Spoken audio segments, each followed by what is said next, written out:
Last year CGL అడిగిన algebra question అయితే ఒకటి చూద్దాం. అదేంటంటే x = 5+√3, y = 5-√3, z = 1 అయితే ఈ వాల్యూ అడిగారు. చూడండి ఒకసారి మనం ఈ మూడింటికి ఎల్సిఎం ఎంత అంటే XYZ అనొచ్చా? ఎస్.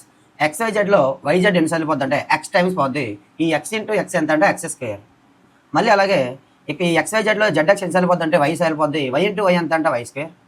మళ్ళీ XYZలో x అయిపోయిందా? సో ఏముందంటే z ఇంటూ z² ఓకేనా. ప్లస్ ఇప్పుడు దీన్ని సాల్వ్ చేస్తే ఈ ఎక్స్కి వైకి జెడ్కి ఎల్సిఎం ఎంత అంటే మళ్ళీ XYZ అవుతుంది. ఈ XYZలో x ఎన్నిసార్లు పోద్ది అంటే YZ టైమ్స్ పోద్ది. YZ ఇంటూ 2 లేదా 2 అలా ఉంచేసి YZ ప్లస్ మళ్ళీ XYZలో y ఎన్నిసార్లు పోద్ది అంటే XZ టైమ్స్ పోద్ది. మళ్ళీ XYZలో z ఎన్నిసార్లు పోద్ది అంటే XY టైమ్స్ పోద్ది.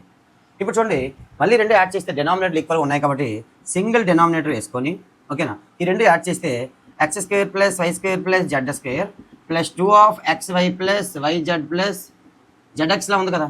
చూడండి మీరు కరెక్ట్గా చూస్తే x² + y² + z² ప్లస్ 2 ఇది x + y + z హోల్ స్క్వేరేనా అంటే అర్థం ఏంటి? పైన x + y + z హోల్ స్క్వేర్లా ఉంది, కింద XYZ లా ఉంది. మనకి రెండు వాల్యూ తెలిసి సరిపోదు కదా. చూడండి x + y + z whole square అంటే 5+√3 ప్లస్ 5-√3 ప్లస్ 1 అంటే ఈ మూడు యాడ్ చేసినప్పుడు √3 పోద్దా?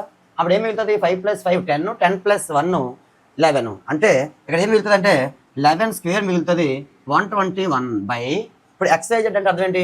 ఈ మూడు ఇంటూ చేస్తే z అంటే 1 1 ఇంటూ చేసిన ఏ ఇబ్బంది ఉండదు కదా. కాబట్టి ఈ రెండు ఇంటూ చేస్తే 5+√3 whole square into 5-√3 whole square అంటే a + b into a - b అయినా అప్పుడు ఏమవుతుంది? 5² - √3 హోల్ స్క్వేర్. 5² అంటే 25, √3 హోల్ స్క్వేర్ అంటే 3 అంటే ఇక్కడ ఏమనొచ్చు? 22 అనొచ్చా? ఎస్. అంటే డినామినేటర్లో ఎంత ఉంది అంటే 22 అని చెప్పొచ్చు. ఇప్పుడు నేను క్యాన్సిల్ చేస్తే మన ఆన్సర్ వస్తుంది. చూడండి 11 11s 11 2s 11/2 అంటే 5.5 అనొచ్చా? ఎస్. మన ఆన్సర్ ఎంత అంటే 5.5 అని చెప్పొచ్చు. ఈ వీడియో నచ్చినట్లయితే మన ఛానల్లో ఇంకా చాలా వీడియోస్ ఉన్నాయి, వెళ్ళి వాచ్ చేయండి. Thank you all.